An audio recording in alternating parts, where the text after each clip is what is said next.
Você está no canal Eu Estudo a Lição com o pastor Samuel Camilo. Hoje é sábado, dia 20 de julho de 2024. Estamos introduzindo a lição de número 4 do nosso trimestre, cujo tema principal será parábolas. Existe um texto que serve como base para o nosso estudo, que é de Marcos capítulo 4, que aliás será o capítulo que servirá como base para o nosso estudo dessa semana. O nosso texto sairá a partir daqui. Os versículos 24 e 25 representam o nosso texto-chave. Então lhes disse: prestem bem atenção no que vocês ouvem. Com a medida com que tiverdes medido, vocês serão medidos, e mais ainda lhes será acrescentado. Pois ao que tem, mais será dado, e ao que não tem, até o que tem lhe será tirado. O grande propósito da lição dessa semana, como o tema geral já vai mencionar, é o estudo das parábolas registradas por Marcos. É claro que quando você pensa a respeito da forma como as parábolas têm sido interpretadas pelos críticos bíblicos, existem algumas perguntas que servem como fonte de reflexão sobre o estudo das parábolas. Por exemplo, as parábolas devem ser entendidas de forma literal ou simbólica? É apenas o espírito da história que deve ser aplicado à vida daquele que ouve essa mesma parábola, ou existe uma outra aplicação maior que deve ser levada em consideração? É claro que nós não pretendemos nessa semana, no estudo dessa semana, responder a todos esses questionamentos, mas, de uma forma muito especial, analisar as parábolas que aparecem em Marcos. Não são muitas as parábolas que aqui nesse evangelho vão aparecer. Dos 4 evangelistas, Mateus, Marcos, Lucas e João, Marcos é o que menos coloca, o que menos apresenta os ensinamentos de Jesus e principalmente as suas parábolas. Marcos é o que menos apresenta parábolas. Lucas é o que disparadamente vai à frente contando a maior quantidade de parábolas. Existem várias parábolas que são exclusivas em Lucas, mas Marcos não. O capítulo 4 ele representa, para quem estuda o Evangelho de Marcos, um estudo realmente interessante. Nele você encontra algumas parábolas apresentadas por Jesus. Ele começa com a parábola do semeador, depois a parábola da lâmpada, depois a parábola da semente de mostarda, aliás, a parábola da semente que cresce, a parábola da semente de mostarda. Essas parábolas aqui apresentadas por Jesus, como já mencionei anteriormente, elas representam uma espécie de ensinamento quase que fora do padrão do Evangelho de Marcos. Marcos não gasta muito tempo falando a respeito das parábolas contadas por Jesus. Mas aqui, por alguma razão que a gente vai descobrir essa semana, Jesus faz isso. É bem verdade que você encontra a maior parte do capítulo 4, ela vai gastar tempo com a parábola do semeador. Jesus primeiro conta a parábola, na sequência ele é questionado sobre a razão pela qual ele ensina por parábolas. Por que ele não é mais objetivo? Jesus vai falar sobre isso.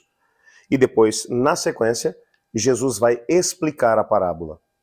E basicamente esse será o padrão apresentado por Marcos no contexto do estudo das parábolas aqui registradas.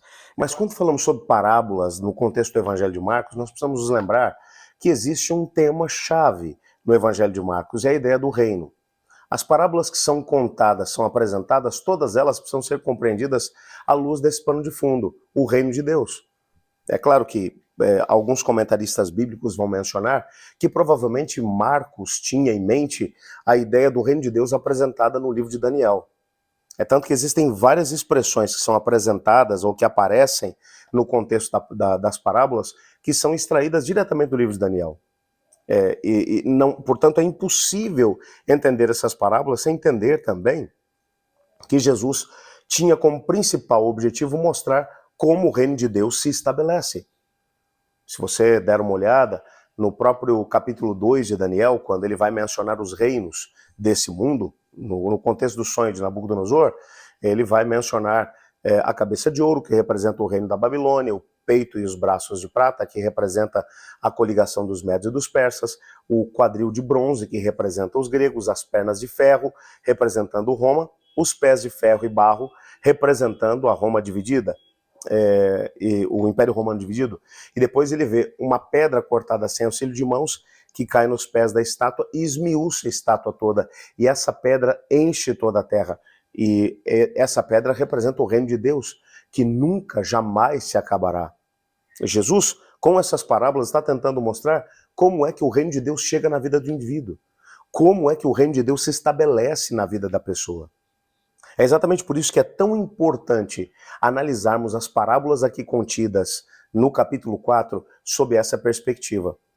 Há inclusive aqui um parágrafo no auxiliar do professor, onde o comentarista ele vai mencionar os temas da lição dessa semana. Ele vai dizer: o estudo dessa semana analisará os temas do cumprimento do tempo e do reino de Deus em sessões selecionadas do Evangelho de Marcos. O nosso estudo inclui 2 sessões. A primeira sessão, a alusão ao livro de Daniel na proclamação do reino de Deus. Nessa parte estudaremos um possível contexto da expressão de Marcos 1,15, o tempo está cumprido. E em um segundo momento, o reino de Deus no Evangelho de Marcos, e essa sessão ela vai incluir uma análise contextual do termo reino de Deus encontrado nos capítulos 1 a 4. E aí a gente vai analisar também as parábolas que vão ser aqui estudadas durante essa semana. Só para você poder ter aqui uma prévia, no domingo a gente começa com a parábola do semeador, na segunda a interpretação de Jesus, na terça o objetivo das parábolas, na quarta a lamparina e o cesto, na quinta a parábola da semente que cresce, e aí na sexta-feira o estudo adicional. Portanto, tem muita coisa boa esperando por você no estudo da lição da Escola Sabatina dessa semana. Continua com a gente porque você não vai se arrepender. Antes, entretanto, eu gostaria de orar com você. Eu quero agradecer, antes de mais nada, a todos aqueles que têm se inscrito no nosso canal, aqueles que têm, de alguma forma, compartilhado esses vídeos, tem sido realmente uma bênção. E aqueles que têm enviado também os seus comentários, os seus pedidos, eu quero orar junto com você agora. Abra seu coração diante de Deus. Obrigado, Pai, por tua palavra, nos ajuda a podermos entender como o teu reino pode e deve ser estabelecido na nossa vida. Nos ensine através do teu Espírito, Pai.